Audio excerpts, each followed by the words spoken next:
বডিটা পাওয়া গেল ভোর রাতে। পড়েছিল রেল লাইনের ধারে, ট্রেনে কাটা পড়েছে। সে এক ভয়ঙ্কর দৃশ্য। মালটা দেরি করবেই, কোথায় টাল্লি খেয়ে পড়ে আছে দেখ, সব সময় দেরি। দাঁড়া দাঁড়া, আর একবার কল করছি, দাঁড়া। এই কিরে, আর কতক্ষণ? ট্রেনে উঠে পড়েছি তো আমরা। ভাই এই প্ল্যাটফর্মে ঢুকছি ভাই, একজন বেরিয়ে আয় না একটু বাইরে। সরি ভাই, সরি, একটু দেরি হয়ে গেল। চল ওঠ ওঠ।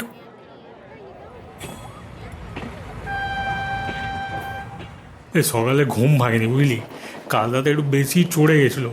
অফিসের পার্টি, ফ্রিতে দাদু ছেড়ে দেবো বল। সব সময় বেশি চড়ে যায় তোমার। রাগ করিস না ভাই, ওখানে পৌঁছে তুইও হবি।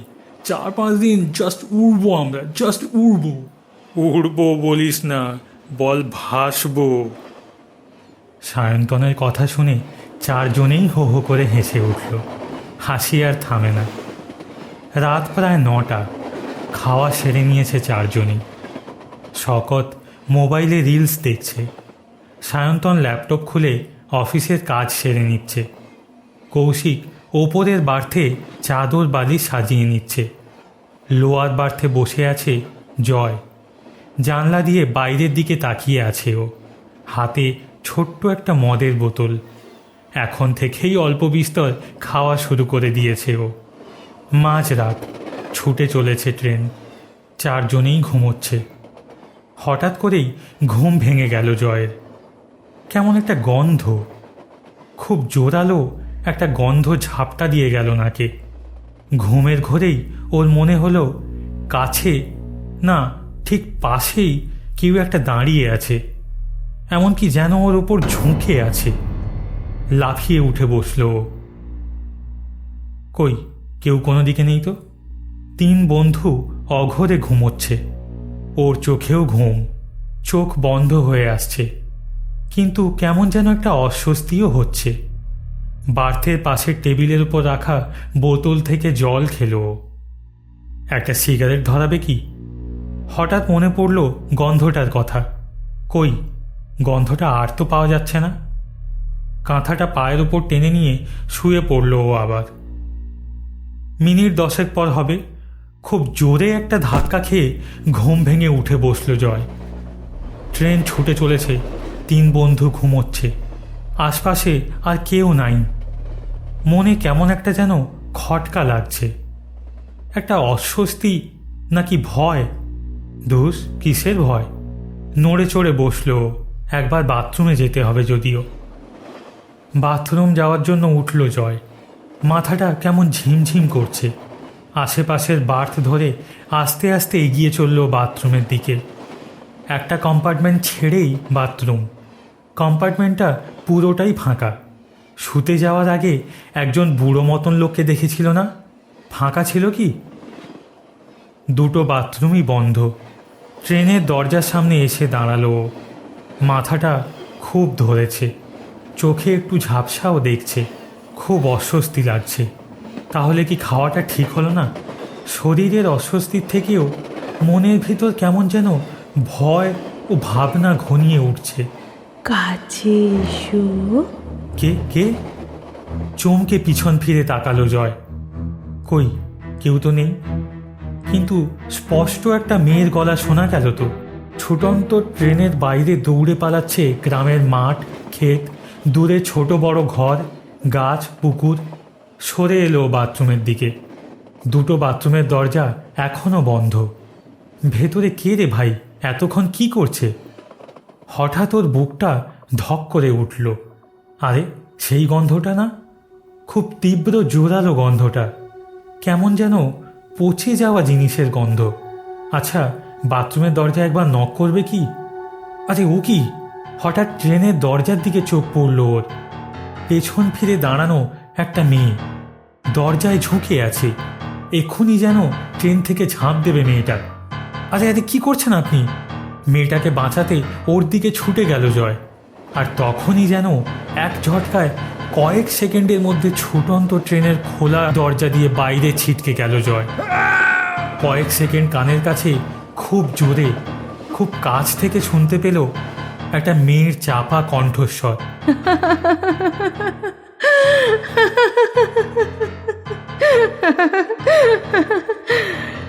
কাছে এসো, আমার কাছে এসো, এসো না, আমার কাছে এসো। নাকে লেগে রইল উগ্র একটা গন্ধ। আধ ঘন্টা থেকে 45 মিনিটের মধ্যে ট্রেনের গতি কমে এলো। ভোরের আলোর মধ্যে ধীরে ধীরে ট্রেন এসে থামল একটা স্টেশনে। স্টেশনটির নাম ধুমাটি। সুন্দর সাজানো গ্রাম। ট্রেন স্টেশনে থেমে আছে।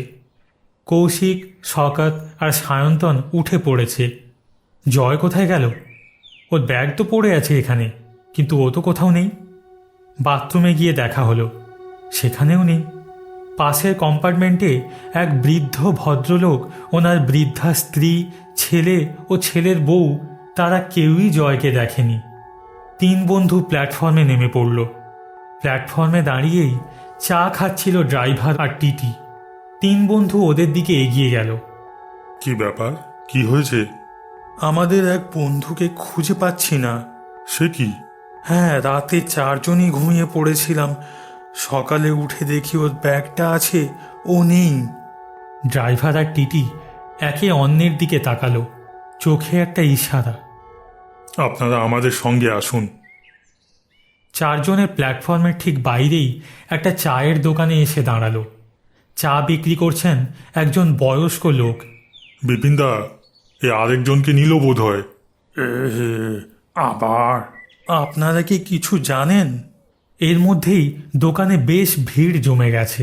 ট্রেনের ড্রাইভার, টিটি আর কলকাতার লোকদের দেখে গ্রামের কয়েকজন লোক দোকানে এসে জড়ো হয়েছে। তার মধ্যেই রয়েছে এক বুড়িমা। বয়সের ভারে শরীরটা বেঁকে গেছে, ঘোলাটে চোখ। একটা মোটা লাঠির উপর ভর করে দাঁড়িয়ে আছেন তিনি, মুখে চাপা হাসি। নীলায় নেছে। নীলা? সে কে? গ্রামের সবার মুখ কালো হয়ে গেল। আর তখনই চা দোকানি নিচু গলায় বলতে শুরু করলো নীলার গল্প। গ্রামে একটাই স্কুল, সেই স্কুলের হেডমাস্টার এই জীবন বাবু। ভালো মানুষ, সারাদিন স্কুলে পড়ান, ছাত্রছাত্রী বইপত্র নিয়েই থাকেন। ওনারই মেয়ে নীলা। জীবনবাবুর স্ত্রী মারা যান মেয়ের জন্ম দিতে গিয়ে। মা মরা মেয়ে নীলা বড় হয়ে উঠে গাছে চড়ে, পাখির বাসা চুরি করে। ডান পিঠে বেপরোয়া নীলা, দেখতে খুব সুন্দর, লম্বা, চিপচিপে, জল জল করতো দুটো টানা চোখ। সবই ঠিক চলছিল বিপিন, গোল বাঁধলো ওই স্কুল শেষ করে যখন মেয়ে শহরে গেল। হ্যাঁ, নীলা কলকাতা গেছিল কলেজে পড়তে। ওখানেই দেখা ওই ছেলেটির সঙ্গে। ভাব ভালোবাসা। মাস্টার মশাই প্রথমে আপত্তি করলেও পরে মেনে নিয়েছিলেন। বিয়েও দিলেন দুজনের। 4-20 বয়স হলো, অমন্যারা বিয়ে দেখিনি বাপু। ছেলের দিকে কেউ নেই, মা বাপ নাকি সব মারা গেছে। তখনই বুঝেছি গন্ডগোল গন্ডগোল। আরে এসব আপনারা কি বলে চলেছেন? আমাদের বন্ধুকে খুঁজে পাওয়া যাচ্ছে না, আর আপনারা এখানে দাঁড়িয়ে দাঁড়িয়ে আমাদের গল্প শোনাচ্ছেন। গল্প শোনবার মতো সময় নেই এখন আমাদের। ট্রেনে কাটা পড়ে মরেছিল নীলা, কিন্তু আমরা সবাই জানি ও নিজেই লাইনে ঝাঁপ মেরেছিল। সুইসাইড। মানেটা কি? ট্রেন থেকে নিখোঁজ। এই নিয়ে পরপর 3 জন, 20-এর কোটায় বয়স, ইয়াং ছেলে 3 জনই। নীলা সুইসাইড? মানে আপনারা যাকে সুইসাইড বলছেন, নীলা সুইসাইড করেছিল কেন? ওই যে বললুম, ন্যাড়া বিয়ে। বিয়ের 1 বছর ঘুরতে না ঘুরতেই গায়ে ফিরে এলো মেয়েটি। চোখের নিচটায় কালি, একা একা ঘুরে বেড়াতো চুপচাপ, মন মরা। অমন সুন্দর মেয়ে আমাদের শুকিয়ে কাঠি হয়ে গেছিল গো বাবু। বাবুরা গো, ছেলেটা 1 নম্বরের লম্পট, মদ, মেয়ে ছেলে, আরো খারাপ খারাপ সব নেশায় ডুবে থাকতো। 3 বন্ধু তখনই রিপোর্ট করলো কাছের পুলিশ স্টেশনে। কলকাতায় ফিরে গেল। জয়ের বডি পাওয়া গেল কয়েকদিন পরেই, ট্রেন লাইনের কাছে, ঠিক একই জায়গায় যেখানে অন্য 2টি ছেলের বডিও পাওয়া গেছিল। ওই একই জায়গায় 4 মাস আগে এক ভোর রাতে পাওয়া গিয়েছিল নীলার ট্রেনে কাটা পড়া বডি।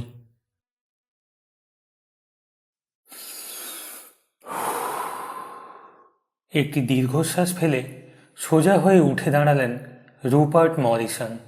তার সামনে মেঝেতে যে দেহটি পড়ে রয়েছে তার দিকে খানিকক্ষণ তাকিয়ে রইলেন। খুব অস্বাভাবিক মনে হচ্ছে কি? দেখে কি আদৌ আন্দাজ করা যাচ্ছে যে এটা আত্মহত্যা না খুন? না, আত্মহত্যাই মনে হওয়ার কথা। রুপার্ট দেহটিকে সাজিয়েছেন খুব সুন্দর করে। মাথার নিচে একটা বালিশ গুঁজে দিয়েছেন। ওভেনের বিষাক্ত গ্যাস ইনহেল করে আত্মহত্যা করতে হলেও মানুষ একটু কমফোর্টেবলি মরার চেষ্টা করবে না? করবে বলেই রুপার্টের বিশ্বাস। মোজা পরা পায়ে উনি নিঃশব্দে রান্নাঘর থেকে বসার ঘরে গেলেন। ঘরের পর্দা টানা, আলো জ্বালানো। নিজের কাজ শুরু করলেন রুপার্ট মরিসন। কোনোভাবেই যেন তার সঙ্গে জর্জ ম্যানিংয়ের কোনো যোগাযোগের কথা কেউ না বুঝতে পারে। একমাত্র সমস্যা হচ্ছে মুদিখানার দোকান থেকে ওনার নামে আসা পার্সেলটা। সেটার পরে কিছু একটা ব্যবস্থা করা যাবে ভেবে তিনি সেটাকে আপাতত পাশে সরিয়ে রাখলেন। নিজের কাগজপত্র কোথায় রাখতেন ম্যানিং? খুঁজতে শুরু করলেন রুপার্ট। বেশিক্ষণ খুঁজতে হলো না। ম্যানিং খুব সাবধানী নন। তার কাগজ লুকিয়ে রাখার কোনো কারণও নেই। দেরাজের ভেতরেই পাওয়া গেল কাগজপত্র। সর্বসাকুল্যে রুপার্টের লেখা 6টি চিঠি ম্যানিংয়ের কাছে রয়েছে। মাত্র 6টি, কিন্তু তাই যথেষ্ট। খাম থেকে বার করে চিঠিগুলো পড়তে শুরু করলেন রুপার্ট। ধীরে ধীরে তার মুখ লাল হয়ে উঠল। এগুলো জানাজানি হয়ে গেলে তিনি সত্যিই সমস্যায় পড়তেন। ম্যানিং সেটা জানতেন এবং সেই জন্যেই তাকে ব্ল্যাকমেল করছিল। কিন্তু ম্যানিং ভুলে গেছিলেন যে তার শিকার এর মধ্যে কয়েক বছর জেলে কাটিয়েছেন। ঘড়ির দিকে তাকালেন রুপার্ট। না, অনেক সময়। উনি সব খবর নিয়ে তবেই এসেছেন।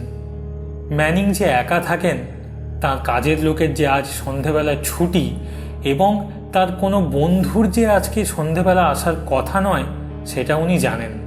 কাজেই তারা কিছু নেই। মাথা ঠান্ডা করে কাজ করতে হবে, ভুল যেন কিছুই না হয়। আসলে খুনের সময়টার জন্য রুপার্টের কাছে কোনো অ্যালিবাই নেই, কিন্তু ওনার আর জর্জ ম্যানিংয়ের মধ্যে যদি বিশেষ কোনো যোগাযোগই না খুঁজে পায় পুলিশ, তাহলে ওনার খুন করার কোনো মোটিভও নেই এবং সেক্ষেত্রে অ্যালিবাই জানতে পারার কোনো কারণও থাকবে না। সেই জন্যই প্রমাণ লোপাটের কাজটা একেবারে নিখুঁতভাবে করতে হবে রুপার্টকে। এমনিতেই দুজনের মধ্যে খুব যে দেখা সাক্ষাৎ ছিল তা নয়। সেই কবে স্কুলে যেতেন দুজন একসঙ্গে, তারপর অনেক দিন কোনো যোগাযোগ নেই, তারপর হঠাৎ দেখা একবার। বসার ঘরে রুপার্টের কাজ শেষ, এবার 2টো শোয়ার ঘর, কিন্তু সেই ঘর দুটোতে বিশেষ ফার্নিচার নেই। কাজেই রুপার্টের খুব বেশি সময় লাগলো না। আর একবার বসার ঘরের উপর চোখ বুলিয়ে নিলেন রুপার্ট। শুধু 2টো জিনিস বাকি, মুদিখানার পার্সেলটা আর গ্লাস 2টো গ্লাসের মধ্যে একটা পরিষ্কার করে ফেরত রাখতে হবে রান্নাঘরে। পুলিশ যেন একটাই গ্লাস পায়। অবশ্য সেই গ্লাসটাকেও পরিষ্কার করতে হবে। রাসায়নিক পরীক্ষায় যেন তাতে হুইস্কি ছাড়া আর কিছুই না পাওয়া যায়। গ্লাস পরিষ্কার কয়েক মিনিটের মধ্যেই হয়ে গেল। জর্জের অসাড় হাতটা ধরে গ্লাসের উপর আঙুলের ছাপও বসিয়ে দিলেন রুপার্ট। টেবিলের উপর হুইস্কির বোতলের পাশেই তিনি গ্লাসটা রাখলেন। বোতল প্রায় খালি। জর্জ আজকাল মদটা একটু বেশিই খাচ্ছিলেন নাকি? তাই জন্যই যখন রুপার্ট গ্লাসের মধ্যে নিজের পকেট থেকে বের করে ফ্লাস্কটা উল্টে দিলেন, উনি লক্ষ্যই করেননি। হঠাৎ রুপার্টের কেমন যেন একটা ভয় হলো। ওষুধের ডোজটা বেশি হয়ে যায়নি তো? ঘাড় ঘুরিয়ে একবার বেহুশ জর্জের দিকে তাকালেন। পর মুহূর্তেই নিজেকে একটু বোকা বোকা মনে হলো। কয়েক মিনিট আগেই তিনি পালস দেখেছেন জর্জের। কোনো ভুল হয়নি তার, প্ল্যান মাফিকই কাজ হচ্ছে। আর শুধু একটাই কাজ বাকি, কাগজটা টেবিলের উপর সাজিয়ে রাখা, এমনভাবে যাতে সঙ্গে সঙ্গে চোখে পড়ে। এতক্ষণে রুপার্টের মুখে একটু হাসি ফুটল। খুব লাকি উনি, খুব খুব লাকি। জর্জ চিঠিতে লিখেছিলেন, আমি আর পারছি না, বিশ্বাস করো, বিশ্বাস করো, আমার আর কোনো উপায় নেই। তাই যদি বন্ধুকে বিদায় করতেই হয়, হাসি মুখেই করো। ইতি জর্জ ম্যানিং। এটা সুইসাইড নোট না ব্ল্যাকমেলের চিঠি বোঝার কোনো উপায় নেই। করোনার কিছুই সন্দেহ করবে না। ব্যাস, রুপার্টের কাজ শেষ। শেষ একবার ঘরের উপর চোখ বুলিয়ে নিলেন তিনি। জানলা বন্ধ আছে।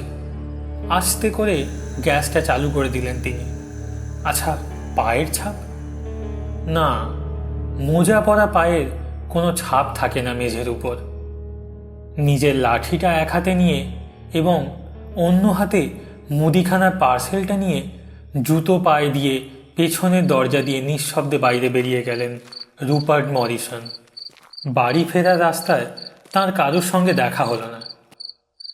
মুদিখানার দোকানের পার্সেলের ভেতর যে চিনিটা ছিল সেটা বার করে নর্দমার মধ্যে ফেলে দিয়ে এবং 6টি চিঠি পুড়িয়ে ছাই করে ফেলার পর রুপার্ট ফাইনালি স্বস্তির নিঃশ্বাস ফেললেন।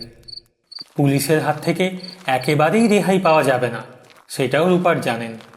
কিন্তু পুলিশ যে একেবারে পরের দিন সকালেই এসে হাজির হবে, সেটা ভাবতে পারেনি Rupert. Mister Morrison, mister Morrison, mister Morrison, থানা থেকে আসছি স্যার, দরজাটা খুলুন মিস্টার। এই তো এই তো এই তো। Good morning. কি ব্যাপার বলুন তো? হ্যাঁ, সকাল সকাল? Morning sir, morning. একদম ঘুমোচ্ছিলেন নাকি? কি করবো বলুন তো স্যার, একটা ইনভেস্টিগেশন চলছে, আপনাকে কয়েকটা প্রশ্ন এক্ষুনি না করলেই নয়। কি কি ব্যাপার বলুন তো? বলছি স্যার, বলছি। আগে একটা জিনিস বলুন তো, আপনি জর্জ ম্যানিং বলে কাউকে চিনতেন? ম্যানিং? হ্যাঁ, জর্জ ম্যানিং চিনতেন? চিনতাম, মানে ওই আর কি, একসঙ্গে স্কুলে পড়েছি, অনেকদিন কন্ট্যাক্ট ছিল না। তারপর কয়েক বছর আগে হঠাৎ দেখা হয়ে যায়, মাঝে মাঝে দেখা সাক্ষাৎ হতো, এই আর কি। আচ্ছা, গত কয়েকদিনের মধ্যে আপনি কি তার বাড়ি গেছিলেন? গত কয়েকদিন?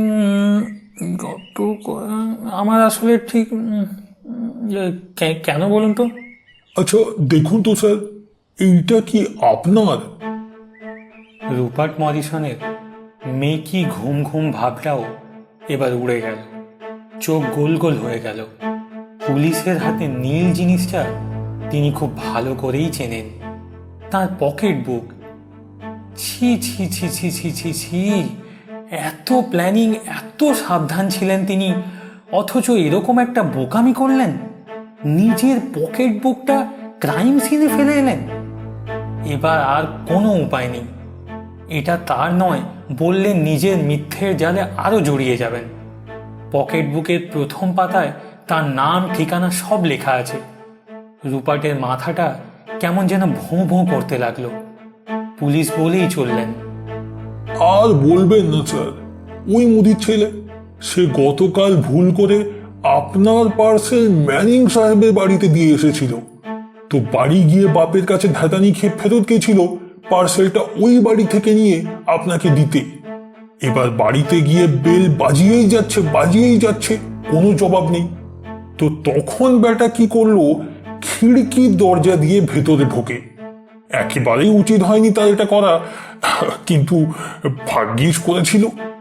ঢুকে দেখে রান্নাঘরের আলো জ্বলছে, আর ম্যানিং সাহেব ওভেনের ভিতরে মাথা ঢুকিয়ে পড়ে রয়েছেন। তো ছেলের তো ভয়ে হাত পা ঠান্ডা হয়ে গেছে, সোজা দৌড় মারল থানা। তারপর আমরা গিয়ে বাড়ি সার্চ করি, করে বসবার ঘরে এইটা পাই। তাই আপনার কাছে মানে এই সকাল সকাল আর কি, এই আর কি। আসলে ব্যাপারটা কি জানেন তো, মানে কিছু মনে করবেন না, আপনাকে জিজ্ঞেস করছি, ম্যানিং সাহেব কি আপনার খুব ভালো বন্ধু স্থানীয় ছিলেন?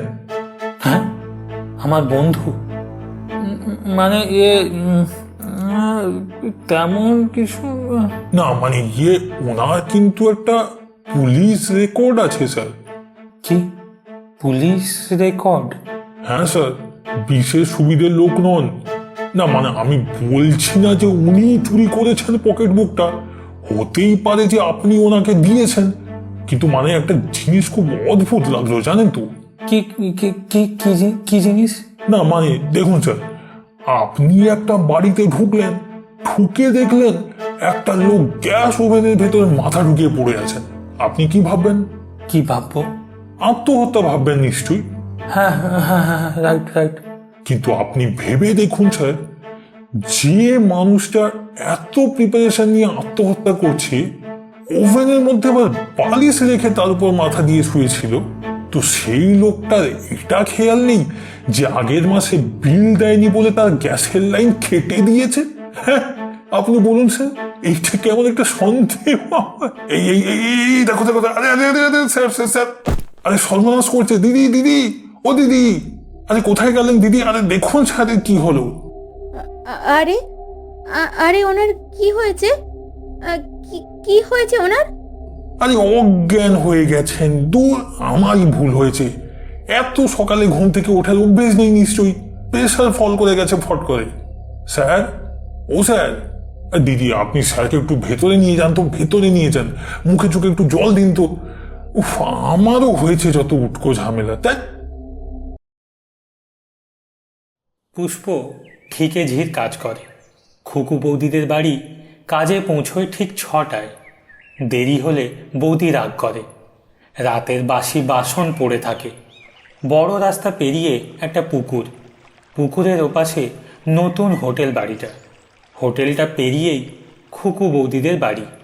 আজকেও 6টা নাগাদ হন্তদন্ত হয়ে বড় রাস্তা পেরিয়ে পুকুর পাড়ে এসে দাঁড়ালো পুষ্প। ওটা কি? ছুটে গেল হোটেল বাড়িটার পেছন দিকটায়।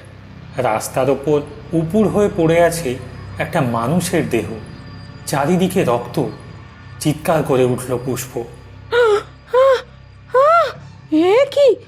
ওরে বাবারে! কলিং বেলটা বেজে উঠল। দরজায় দাঁড়িয়ে শ্যামল। কে? ভিতর থেকে নারী কণ্ঠ। শ্যামল ভাবল, কাবেরীর গলা না তো? ওই গলা কি ভোলা যায়? ওর মুখে হাসি ফুটে উঠল। চাপা উত্তেজনায় বুক ধুকপুক করছে। 8 বছর পর দেখা। ফ্ল্যাটের দরজা খুলে গেল। ওপাশে দাঁড়িয়ে এক মাঝ বয়সী মহিলা। কিন্তু ইনি কাবেরী তো নয়। কাবেরী? কাবেরী তালুকদার? আচ্ছা, এটা মিস্টার স্বয়ম্ভু তালুকদারের ফ্ল্যাট তো? ভদ্রমহিলা তাকিয়ে থাকলেন কিছুক্ষণ, তারপর নিজের পিছনে ইশারা করে বলে উঠলেন, দেখো তো ইনি কাকে খুঁজছেন। ঘরের ভেতর পেছন থেকে এগিয়ে এলেন এক মাঝ বয়সী ভদ্রলোক। শ্যামলকে জিজ্ঞেস করলেন, কাকে খুঁজছেন? কাবেরী তালুকদার। শ্যামল মনে মনে ভাবল, কাবেরী তো এই অ্যাড্রেসটাই পাঠিয়েছিল বছর 4 আগে। শুনেছিলাম ওনার স্ত্রী মারা যাওয়ার পর মিস্টার তালুকদার ফ্ল্যাট ছেড়ে চলে গেছিলেন। আমরা যখন ফ্ল্যাটটা নিই, ফ্ল্যাটটা তখন খালিই পড়েছিল। আমাদের আগের ভাড়াটিও শুক্লার মা সেদিন বলছিল না। ও বাবা, ভদ্রমহিলা তো ছাদ থেকে পড়ে গিয়ে মারা যান। হ্যাঁ, তাই তো শুনেছিলাম। আচ্ছা দাদা, আমরা এখন একটু বিজি আছি, আপনি এখন আসুন।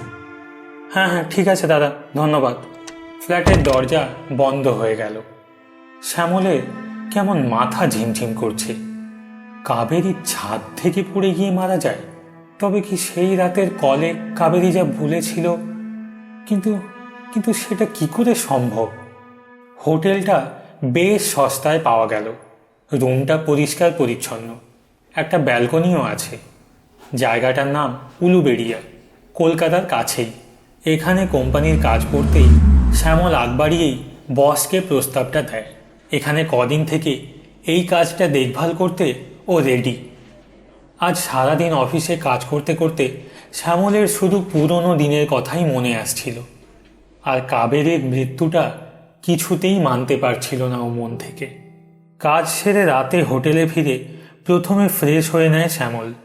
একটা ড্রিঙ্ক বানিয়ে ব্যালকনিতে গিয়ে দাঁড়ায় আর হু হু করে পুরনো দিনের অনেক কথা মনে পড়তে থাকে। 8 বছর আগের কথা। শ্যামল নর্থ বেঙ্গলের ছেলে। উলুবেড়িয়াতে এক প্রাইভেট কোম্পানিতে চাকরি পেয়ে এসেছিল ও। প্রথম চাকরি। কাবেরী ওর কলিগ। নিজে থেকে এসেই আলাপ করেছিল কাবেরী। নমস্কার, নতুন জয়নি তো? আমি কাবের। নমস্কার, আমি শ্যামল। হ্যাঁ, আশাদি বলল। আশাদি? এই ইন্ট্রোডাকশন হয়নি তাহলে এখনো? না। হয়ে যাবে। বাই দ্য ওয়ে, আপনি আমার টিমে। ও, ধন্যবাদ ম্যাডাম। ম্যাডাম আবার কি, কাবেরী বলে ডাকবেন। ওকে, ধন্যবাদ। আপনি কি এমনিতেই এতটা লাজুক, নাকি নতুন চাকরি তাই? না না, আমি এমনিতেই একটু চুপচাপ। চিন্তা নেই, আমি যা বকবক করি বেশি দিন একটু চুপচাপ আর থাকতে পারবেন না। এবার দুজনেই হাসতে থাকে। সেই থেকেই আলাপ শুরু দুজনের। তারপর একসঙ্গে গল্প, হাসাহাসি, ফুচকা, কফি। খুব তাড়াতাড়ি ভালো বন্ধু হয়ে ওঠে দুজনে। আস্তে আস্তে ঘনিষ্ঠতা বাড়ে। সিনেমা দেখতে যাওয়া, ডিনার, এমনকি ছুটির দিনের দুপুরগুলো একসঙ্গে কাটানো। শ্যামলের নতুন ভাড়া নেওয়া ফ্ল্যাটে। এরকমই একটা দুপুরে কাবেরী কথাটা বলে। তোমাকে একটা কথা বলার আছে শ্যামল। কি হয়েছে? তোমাকে এত টেন্স লাগছে? অনির্বাণ আমাকে পাগল করে দিচ্ছে শ্যামল। কে অনির্বাণ? অফিসে প্রুফ রিডার অনির্বাণ ঘোষাল। কি করেছে সে? সে তো অফিসে কারোর সঙ্গে কথা পর্যন্ত বলে না। চুপচাপ, ঠান্ডা, নিরীহ টাইপের। কয়েক মাস আগে ও আমাকে প্রপোজ করে, বিয়ে করতে চায়। কি কাণ্ড ভাবো একবার। ওকে তো কখনো অফিসের কারোর সঙ্গে কথা পর্যন্ত বলতে দেখিনি আমি। আমি 1-2বার কথা বলেছিলাম, ভেবেছিলাম বেচারা চুপচাপ মুখচোরা টাইপ। 1-2বার হয়তো কফিও খেতে গেছিলাম। তো এখন এর প্রবলেমটা কি? তোমার আমার বন্ধুত্বটা মানতে পারছে না। লাস্ট কদিনে এতবার কল, মেসেজ, পাগলামি করছে শ্যামল। ছাড়ো না, নিরীহ টাইপ। একটু রগড়ে দাও, চুপ হয়ে যাবে। আমি নয় কথা বলছি। শ্যামল, কি ব্যাপার, খুলে বলো তো। আমরা একটু ঘনিষ্ঠ হয়ে পড়েছিলাম শ্যামল। শ্যামল চুপ করে থাকে। পুরো পাগল মালটা। একবার বলছে সুইসাইড করবে, একবার বলছে সবাইকে জানিয়ে দেবে। ওর কাছে কিছু ছবি আছে শ্যামল, সেগুলো যদি পাবলিক করে দেয়। শ্যামলের চোয়াল শক্ত হয়ে ওঠে। Please help me Shyamal. You know আমি তোমায় ভালোবাসি। আমাদের আগের দিনের কথা ভেবে। কি করতে বলছো আমায়? কাবেরীর মুখে একটা অদ্ভুত রকমের হাসি খেলে গেল। কি গো, এখানে ডাকলে এত রাতে? ইচ্ছে করলো তোমার সঙ্গে নিরিবিলিতে।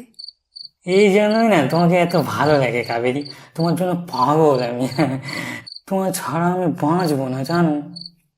আর একটু কাছে সরে এসো না। কি রোম্যান্টিক রাত না অনির্বাণ? কেমন সুন্দর চাঁদ উঠেছে দেখো। অনির্বাণ একটু বেসামাল হয়ে পড়ে। হে হে করে হাসতে থাকে উত্তেজনা আর আনন্দে। আর ঠিক সেই সময়েই পিছন থেকে এগিয়ে আসে শ্যামল। হঠাৎ করেই অনির্বাণ কিছু বুঝে উঠতে পারার আগেই ওকে পিছন থেকে ধাক্কা মারে শ্যামল। চিৎকার করে ওঠে অনির্বাণ। নিচে, অনেক নিচে পড়ে যায়। কয়েকদিন বাদে অনির্বাণের বডিটা পাওয়া যায় রেল ব্রিজটার তলায়। অফিসে পুলিশও আসে, কিন্তু কেউই ওর সঙ্গে শ্যামল বা কাবেরীর যোগাযোগের কথা জানতো না। কেসটা চাপা পড়ে যায়। এরপর কাবেরী কিন্তু শ্যামলের জীবন থেকে হারিয়ে যায়। হ্যাঁ, কাবেরী ওকে বিয়ে করেনি। হঠাৎ করেই কোথায় চলে গিয়েছিল ও, চাকরি ছেড়ে দিয়ে, শহর ছেড়ে। অনেক চেষ্টা করেও শ্যামল খুঁজে পায়নি ওকে। তারপর শ্যামলও কিছুদিন পর কলকাতায় চলে আসে নতুন একটা প্রজেক্ট নিয়ে। এই ঘটনার পর 4 বছর কেটে যায়। এক মাঝরাতে হঠাৎ শ্যামলের মোবাইলে একটা অচেনা নম্বর থেকে কল আসে। হ্যালো, শ্যামল, কাবেরী, তুমি এতদিন পরে হঠাৎ? তুমি কোথায় চলে গেছিলে? আমায় বাঁচাও শ্যামল। কি হয়েছে? তুমি কোথায়? ও আমাকে মেরে ফেলবে শ্যামল। ও আমায় ফলো করছে। কে? কি বলছো তুমি? অনির্বাণ, ও আমায় মেরে ফেলবে শ্যামল। কি যা তা বলছো? ওকে তো আমরাই, ওর বডিও তো পাওয়া গেছিল, অফিসে পুলিশ পর্যন্ত এসেছিল। ও ফিরে এসেছে। ও আমায় ছাড়বে না, তোমাকেও না। আমি কার কাছে যাব? হাজবেন্ডকেও কিছু বলতে পারছি না। হাজবেন্ড? ও, বিয়ে করেছো তাহলে? আমার কিছু করার ছিল না। বাড়ির চাপ, বাড়ির দেখা ছেলে। শ্যামল চুপ করে থাকে। প্লিজ আমায় বাঁচাও। আমার ফ্ল্যাটে চলে এসো। তুমি তো এখন কলকাতায়। পুরনো অফিসের পারিজাতের কাছে শুনলাম। শোনো, আমরা এখানেই একটা ফ্ল্যাট কিনে রয়েছি। আমি অ্যাড্রেস হোয়াটসঅ্যাপ করলাম, দেখো। আমার হাজবেন্ডের নাম স্বয়ম্ভু তালুকদার। এই উইকেন্ডে চলে এসো, হাজবেন্ড থাকবে না। তুমি আমায় কি ভাবো বলো তো কাবেরী? যখন যেমন খুশি ব্যবহার করবে। তুমি আমায় কিচ্ছু না জানিয়ে হঠাৎ ছেড়ে চলে গেছিলে। আমার তখন কি হাল হয়েছিল ভেবেছো কখনো? তারপর 4 বছর কোনো যোগাযোগ নেই। এখন মাঝরাতে হঠাৎ বলছো তোমায় অনির্বাণের ভূতে পেয়েছে। তোমার সঙ্গে তোমার হাজব্যান্ডের অ্যাবসেন্সে খালি ফ্ল্যাটে ডাকছো। তোমার লজ্জা করে না কাবেরী? ফোনের ওপারে কাবেরী চুপ করে থাকে। যাই হোক, ভালো থাকো কাবেরী, তোমার তালে নাচতে আমি আর রাজি নয়। ফোনটা কেটে দেয় শ্যামল। তারপর কেটে গেছে আরও 4 বছর। এই সব ভাবতে ভাবতে হঠাৎ শ্যামলের চোখে পড়ে নিচে রাস্তার ধারে ল্যাম্পপোস্টার পাশে। ও কি? কে ওটা? কাবেরী না? শ্যামল চমকে ওঠে। ছায়ামূর্তির মতন দাঁড়িয়ে একটি মহিলা। হ্যাঁ, কাবেরীই তো। কিন্তু ফ্ল্যাটের ওরা যে বলল স্বয়ম্ভু তালুকদারের স্ত্রী কাবেরী ছাদ থেকে পড়ে মারা গেছিলেন। উত্তেজিত শ্যামল ব্যালকনি থেকে চিৎকার করে ওঠে, কাবেরী, কাবেরী! হোটেলের ব্যালকনিতে দাঁড়িয়ে হঠাৎ লাফিয়ে ওঠে শ্যামলের হৃৎপিণ্ডটা। ব্যালকনির রেলিং চেপে ধরে ও। ও কি? ওটা কে ওর পাশে? ব্যালকনির নিচে লাইট পোস্টের কাছে সরে এসেছে কাবেরী, আর ওর ঠিক পাশেই দাঁড়িয়ে আছে অনির্বাণ। এখান থেকেও স্পষ্ট দেখতে পায় শ্যামল, দুজনের চোখই কেমন যেন ঝাপসা, ঘোলাটে। কিন্তু অনির্বাণ কি করে? অনির্বাণ তো মারা গেছিল। শ্যামল দেখতে পায় অনির্বাণ কাবেরীর গলা 2 হাতে চেপে ধরেছে। কাবেরী ওর দিকেই তাকিয়ে আছে। বাঁচাও, বাঁচাও আমাকে শ্যামল, বাঁচাও। ছেড়ে দে, ছেড়ে দে ওকে, ছেড়ে দে! উত্তেজিত শ্যামল হঠাৎ করে টাল সামলাতে না পেরে হোটেলের ব্যালকনি দিয়ে নিচে রাস্তার উপরে পড়ে।